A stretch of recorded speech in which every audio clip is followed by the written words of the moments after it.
Assalamualaikum warahmatullahi wabarakatuh. Di video kali ini Ibu akan membahas materi tentang media desain komunikasi visual. Nah, apa saja jenis-jenis media desain visual itu? Yang pertama adalah desain logo. Jadi, logo itu merupakan identitas resmi yang digunakan oleh sebuah produk atau jasa atau organisasi ataupun perusahaan supaya mudah dikenali oleh konsumennya.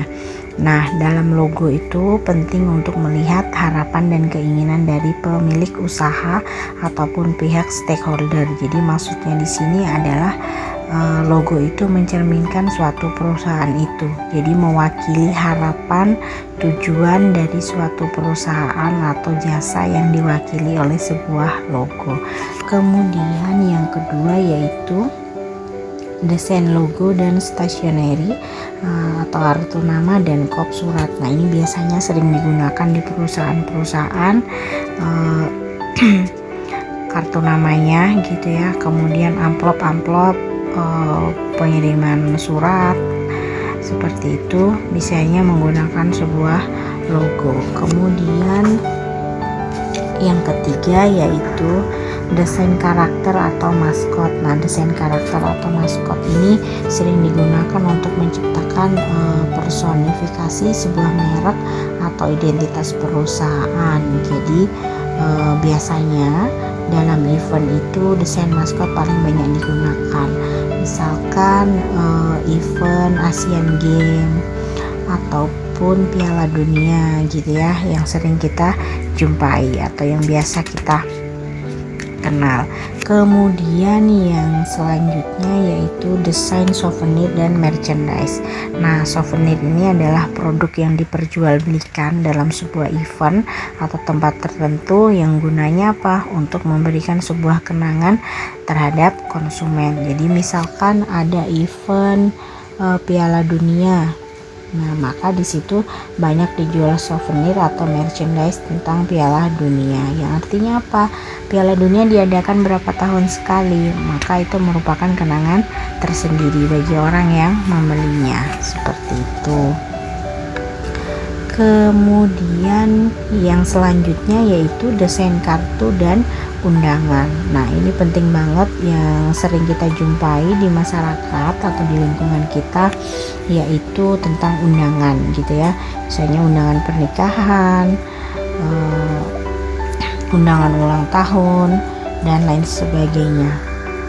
Kemudian yang selanjutnya yaitu desain kalender. Jadi kalender itu merupakan salah satu media promosi yang paling banyak digunakan untuk setiap perusahaan ataupun yang sering kita temui. Misalkan ada kalender, kemudian kita dapat hadiah dari bank tertentu berupa kalender. Jadi ada nama banknya, kemudian di bawah kita bisa manfaatkan sebuah kalendernya gitu. Kemudian selanjutnya contoh media desain visual itu yaitu desain website. Nah, untuk zaman sekarang website itu atau sering dikenal dengan web design adalah salah satu media yang cukup populer dimanfaatkan oleh perusahaan di era teknologi internet seperti saat ini. Jadi kemudian yang akan kita bahas lebih jauh lagi dalam video ini yaitu tentang desain sebuah logo. Jadi logo itu merupakan sebuah identitas resmi yang digunakan oleh sebuah produk, jasa, organisasi atau perusahaan agar mudah dikenali oleh konsumennya. Kemudian bagi sebagian besar mereka yang berkecimpung di dunia bisnis, logo itu diibaratkan sebuah cermin yang di dalamnya dapat sebuah makna, visi dan ideologi dari organisasi dan perusahaan yang mereka geluti. Apapun bentuknya, sebuah logo yang baik dapat menjadi simbol dan pesan untuk berkomunikasi dengan pelanggan. Kemudian yang perlu diperhatikan sebelum kalian membuat sebuah logo yaitu yang pertama mengetahui fungsi dan tujuan logo. Kemudian yang kedua yaitu mengenali kriteria logo yang baik dan efektif itu seperti apa. Kemudian menentukan jenis logo yang akan kita buat untuk mewakili sebuah perusahaan atau jasa yang akan kita jual gitu ya. Yang pertama, sekarang kita akan bahas kriteria logo yang baik itu seperti apa. Yang pertama, logo yang baik itu adalah logo yang dapat dideskripsikan. Jadi apa maksudnya logo yang dapat dideskripsikan? Logo yang dapat dideskripsikan adalah logo yang mudah diartikan, khususnya untuk para konsumen. Jadi logo itu harus bersifat deskriptif atau mampu menceritakan esensi dari sebuah brand dan perusahaan serta mewakili apa yang disampaikan dan dikomunikasikan. Kemudian selanjutnya yaitu logo itu harus sederhana dan mudah diingat. Logo harus sederhana dan mudah diingat. Jadi selain untuk membuat ketertarikan di benak konsumen, logo yang sederhana juga akan memberikan sebuah tempat dan kesan yang baik bagi siapa saja yang melihatnya. Kemudian yang ketiga yaitu sebuah logo itu harus timeless. Apa itu timeless? Jadi mudah diingat banyak orang dan tidak akan tergerus oleh zaman. Jadi contohnya seperti apa nih? Contohnya seperti logo Coca-Cola. Jadi logo Coca-Cola itu sudah dibuat dari tahun 1885 gitu ya. Sampai sekarang tidak berubah, logonya tetap seperti ini. Gitu. Jadi kalau ada logo seperti ini, udah kita langsung mudah mengenali, tidak lekang oleh waktu gitu ya. Meskipun dibuat dari tahun tahun 1885 gitu, tetapi sampai sekarang juga logo ini masih tetap bagus, enak dipandang, mudah dikenali, dan kita sangat akrab dengan logo ini. Jadi mau dipasang dimanapun kita tahu bahwa itu adalah produk Coca-Cola gitu. Nah selanjutnya yaitu original. Artinya original itu apa?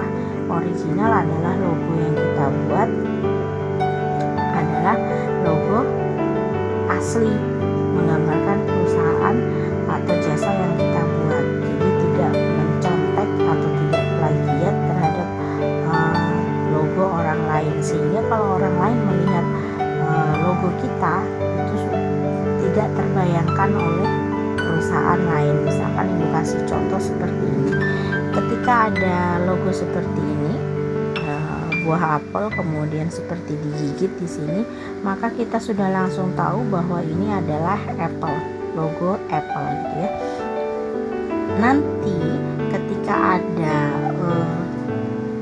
logo baru gitu yang mirip, mungkin tidak ada daunnya ini di atas, kemudian cuma gambar buahnya saja, kemudian ini menggambarkan suatu produk yang lain gitu, maka kita akan dengan jelas dan dengan mudah mengatakan bahwa produk yang tadi logonya tidak memiliki daun ini adalah yang palsu atau mengikuti gitu ya, atau plagiasi terhadap logo Apple ini. Jadi sehingga yang tadi logo baru tadi bisa jadi dikatakan dia tidak original, karena ketika melihat logo baru tersebut mengingatkan kita pada logo Apple gitu. Jadi jangan sampai itu terjadi. Originalitas sebuah logo itu sangat penting. Kemudian tidak menimbulkan arti lain. Apa yang dimaksudkan tidak menimbulkan arti lain? Jadi salah satunya adalah tidak membuat logo itu yang ambigu atau dapat menimbulkan persepsi lain. Jadi banyak sekali kadang kita menjumpai logo yang hanya dibuat karena mengedepankan sisi estetik, jadi tanpa memperhatikan esensi utama sebuah logo. Jadi untuk mengatasinya, hindari membuat detail yang rumit, ruwet, atau membingungkan. Logo harus tetap dikenali, kendati menggunakan efek mirror, rotasi, atau dibalik ke samping, ke kiri, ataupun ke kanan. Kemudian yang selanjutnya adalah fleksibel. Apa artinya fleksibel? Jadi sebuah logo itu akan bagus kalau nanti digunakan, misalkan kita desain dalam sebuah cangkir, baju, kaos, kalender atau apa. Jadi dia tidak mengubah esensi dari logo itu sendiri, seperti itu. Kemudian yang selanjutnya, kriteria logo dikatakan baik itu yaitu relevan dengan merek bisnis atau perusahaan. Apa yang dimaksud dengan relevan dengan merek bisnis atau perusahaan? Jadi logo yang kamu buat harus sesuai dengan tujuan dari brand atau produknya. Kemudian yang selanjutnya yaitu pemilihan warna yang tepat. Nah, pemilihan warna ini anak-anak hati-hati dalam membuat logo itu untuk menentukan pilihan warnanya. Pilihan warna itu biasanya sangat mempengaruhi kita para konsumen. Jadi usahakan kalau memilih sebuah warna itu dalam satu logo, usahakan ya 3 atau 4 warna saja gitu ya, itu lebih idealnya. Tetapi kalau kalian mau lebih dari 3 atau 4 warna juga tidak masalah. Yang penting kalian bisa mempadu-padankan warna tersebut sehingga sebuah logo itu enak dilihat dan kesannya tidak berlebihan. Jadi Ibu kasih contoh, pada logo dual track ini terdapat berapa warna? 1, 2, 3, 4, 5, 6, 7, ada 7 warna gitu ya. Tetapi bagaimana? Tetapi meskipun dia lebih dari 3 warna di dalam logo dual track ini, dia masih tetap enak dipandang. Karena apa? Karena pemilihan warna yang tepat, seperti itu.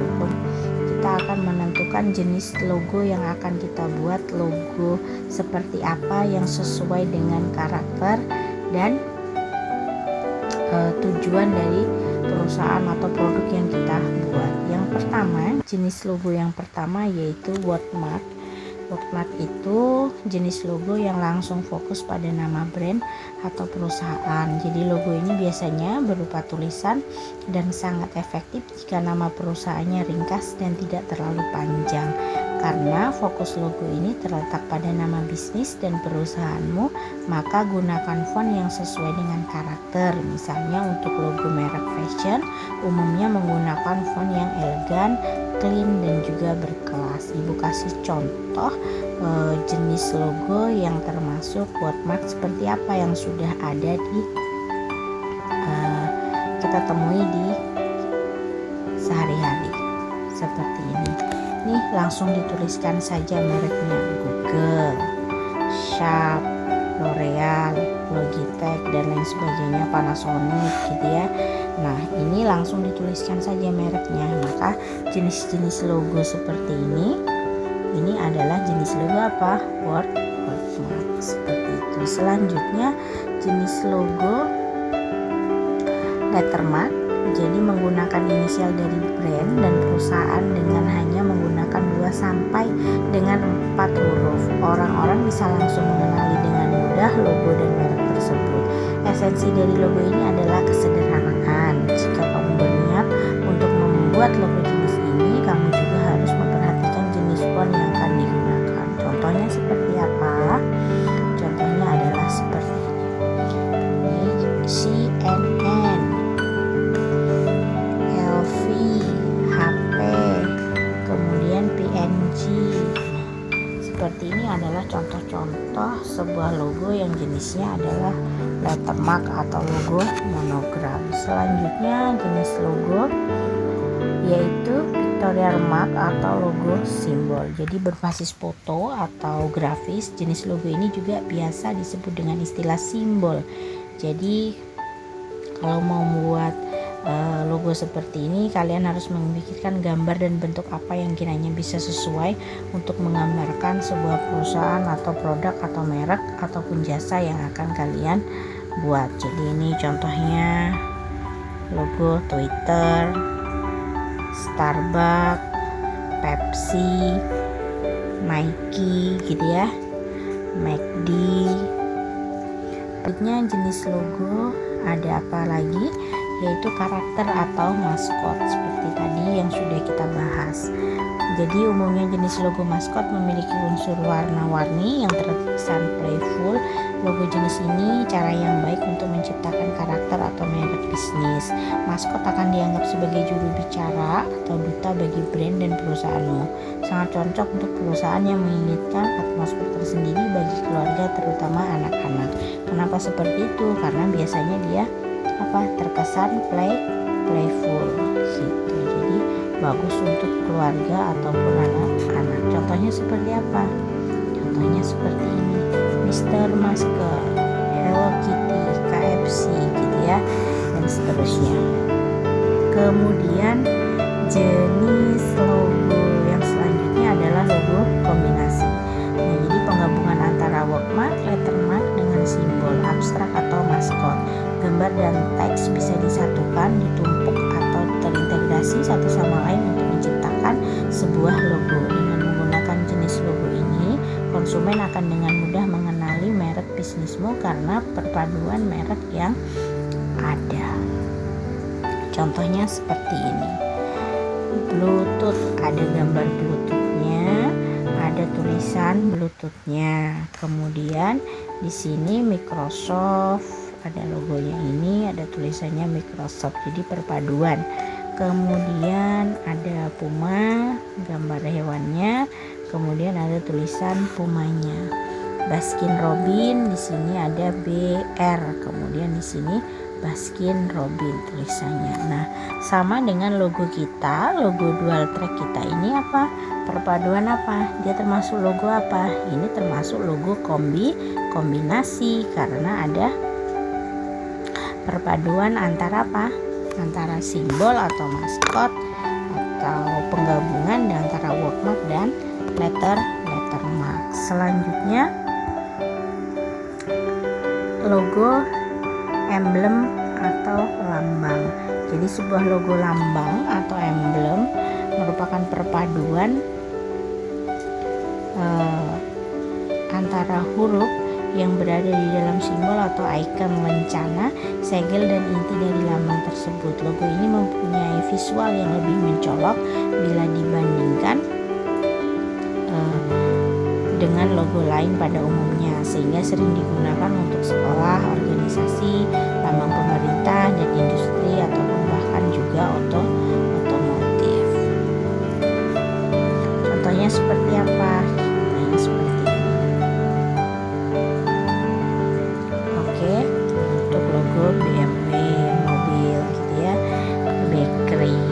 Jadi sangat mencolok. Nah, sekian jenis logo. Bahkan kita sudah tahu bagaimana logo yang baik, cara mendesain logo, menentukan jenis logo untuk perusahaan atau brand yang kita miliki. Jadi terima kasih anak-anak, selamat belajar mendesain video yang baik. Terima kasih. Assalamualaikum warahmatullahi wabarakatuh.